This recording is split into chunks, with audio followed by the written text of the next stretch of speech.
Welcome to the Bowl Nation. It's Lambo's Brother Sports featuring the Big Brother. And today, the 49ers did something special. Not only something special, but they used brain cells and they had common sense. Nick Bosa got paid big time money. Yes, Nick Bosa is the highest paid defensive player in the NFL. Yes.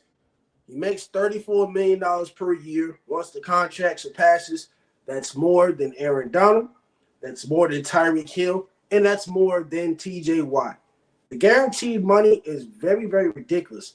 $122.5 million that surpassed $102 million set by his brother Joey, who plays for the Los Angeles Chargers. When he signed that contract in 2020, there's still speculation that if Nick Bosa is going to play against the Steelers or not, but it's the biggest money. MattPatt, are the 49ers going to do something with this? Is the defense going to get better? Not the defense, not concerned. Are the 49ers going to win the Super Bowl? And what is your opinion on this contract?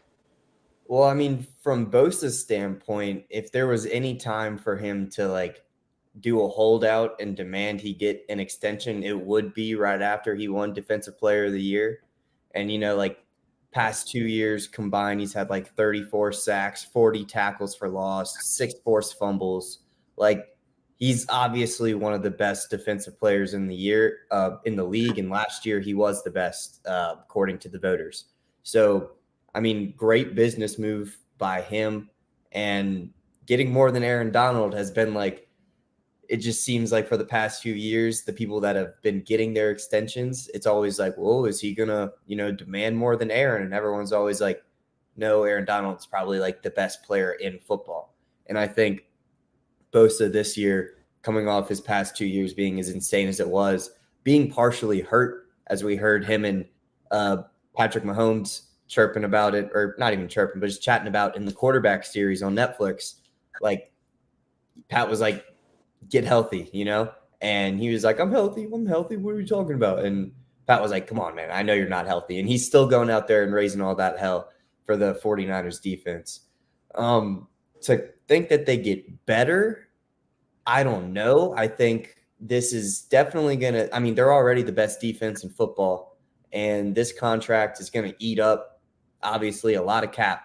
So they're going to have to make the most out of the roster they have constructed right now, because, years down, that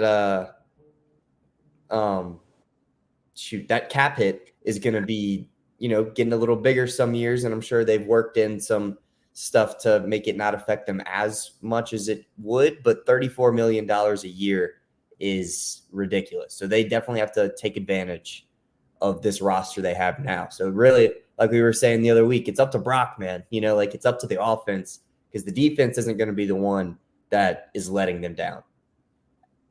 Whew. Well, you know why they signed him? Not because he's only the best, but Brock Purdy is under probably the most cheapest contract, with him being Mr. Irrelevant. They're not paying the quarterback anything. I mean, the money they're paying is what? Debo made the money. George Kittle got the money. Fred Warner got the money. I mean, it's not too much really to this. I'm just glad that John Lynch and Kyle Shanahan made a decision to finally pay the guy, because we just weren't sure. We were speculating all around, but he's 25 years old. Like you said, 25 years old. He's young. The 49ers are going to do something special. Now, the second question is, will the 49ers win the Super Bowl? Now, there's a chance they will. They went to the NFC Championship game last year. They got Brock Purdy. They got Sam Darnold. I think Sam Darnold can resurrect his career. The 49ers' talent is already there. The question is, can they stop being hurt and injured all the time? Because they're actually the oldest team in the NFL right now.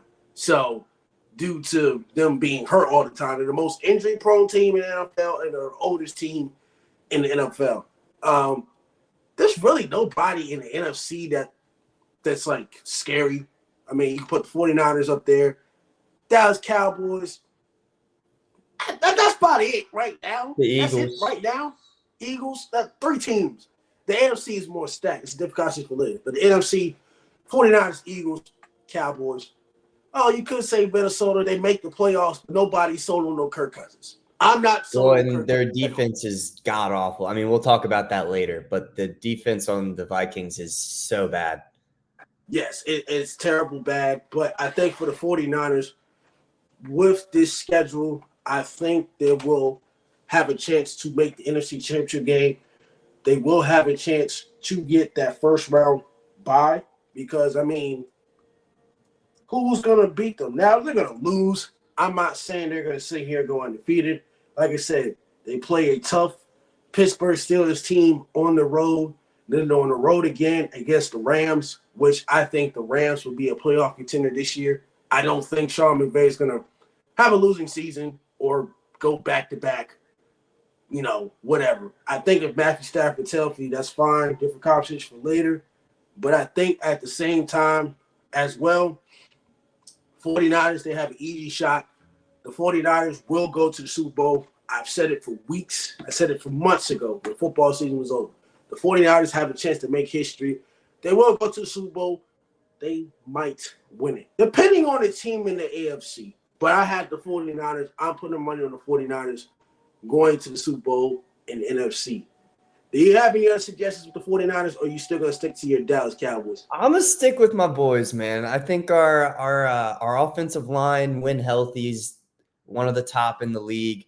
We're actually gonna be giving Tony Pollard the majority of the snaps out of the backfield this year. I mean, he was a top rusher last year and only got half of the snap share. So, actually giving him up to 70% of that snap share and letting Deuce and Rico Dowdle in the back get that other 30%, I think, is definitely going to make a big impact. Now, he's got to stay healthy. We saw in the Niners game, he broke his leg. So that didn't help.